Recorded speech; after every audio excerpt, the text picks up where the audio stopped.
When sovereign states cannot resolve territorial disputes, the international legal system relies on one ultimate authority. This map highlights the contested borders of the West Bank and East Jerusalem. On July 19, 2024, the International Court of Justice issued a definitive advisory opinion on this territory. The court ruled that Israel's continued presence here is an unlawful presence and constitutes de facto annexation. The court's ruling specifically cited the prohibition of acquiring territory by force. By tracing the expansion vectors of settlements past the Green Line, the issue shifts from a political debate into a documented violation of international treaty. The physical evidence of this acquisition is visible on the ground. A concrete separation wall divides Palestinian neighborhoods, while active construction projects continuously expand settlements onto the surrounding hillsides. The highest international court has now officially codified disoccupation as an illegal acquisition of territory. This establishes an undeniable legal baseline, one that allied nations providing military support can no longer claim ignorance of. Looking south to Gaza, the legal framework shifts to the Geneva Conventions. This devastated urban landscape represents a separate, distinct set of legal obligations. Under the conventions, an occupying power has specific mandated duties. They are legally required to preserve civilian life and actively facilitate the delivery of humanitarian aid. This data visualization plots metrics tracked by the UN Office for the Coordination of Humanitarian Affairs.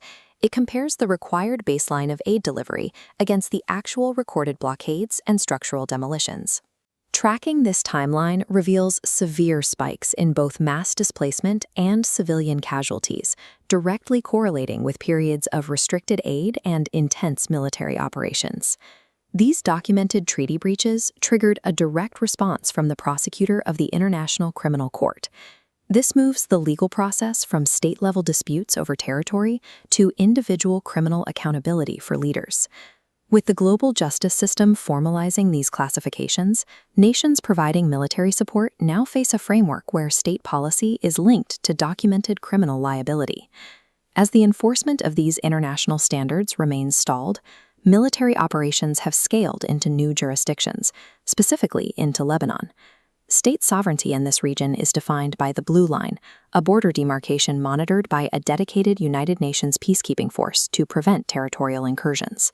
The kinetic reality on the ground rarely respects these legal boundaries. Heavy military hardware crosses established sovereign lines, executing operations entirely outside of an international legal mandate. The immediate result of these sovereign breaches is a severe civilian toll. ReliefWeb data indicates that over 700,000 individuals in Lebanon have been displaced from their homes, forced into the streets with whatever belongings they could carry. Even with diplomatic interventions like the June 26th Framework Agreement in place, infrastructure destruction and military strikes continue. Treaties and ceasefires prove ineffective without an enforcement mechanism. Despite universal condemnation and documented human rights violations, the state's military footprint continues to expand across sovereign lines, seemingly detached from the enforcement mechanisms meant to constrain it. To understand this, we have to look at the domestic response among United States, specifically a statute known as the Leahy Law. The law's mandate is explicit. The U.S. government is legally obligated to immediately halt security assistance to any foreign military unit if there is credible information that they have committed gross violations of human rights. The statute is regularly enforced against global partners.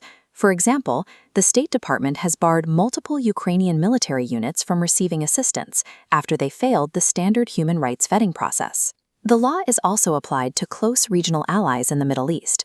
Egyptian security units have been suspended from U.S. aid under these exact same statutory guidelines. This comparative bar chart, built on a 2025 Government Accountability Office report, reveals a stark discrepancy.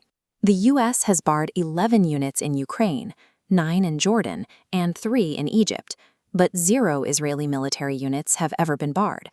According to former State Department officials, the executive branch relies on a unique, opaque consultative process designed exclusively for Israel. This mechanism effectively shields the country from the standard human rights vetting procedures applied to every other nation. The result is a permanent Israel exception in American foreign policy. In late 2024, human rights groups like Dawn filed landmark lawsuits aimed at forcing the U.S. State Department to simply obey its own domestic laws. If the executive branch is actively bypassing domestic law, why does the legislative branch tolerate it? Much of this legislative restraint is linked to the American Israel Public Affairs Committee, or AIPAC, and its super PAC, the United Democracy Project. During the 2023-2024 election cycle, AIPAC and its super PAC spent a combined $126.9 million, a historical record. Tracking that money shows a massive vector funneling over $45.2 million directly into campaigns of winning members of the 119th U.S. Congress. This spending has a specific tactical outcome. It ensures unconditional military aid from allies in office, while aggressively funding primary challengers against any politician attempting to enforce human rights conditionality. The clear rulings from international courts have met a barrier within the United States, a highly funded domestic lobbying apparatus that works to ensure the enforcement of human rights law does not extend to Israel.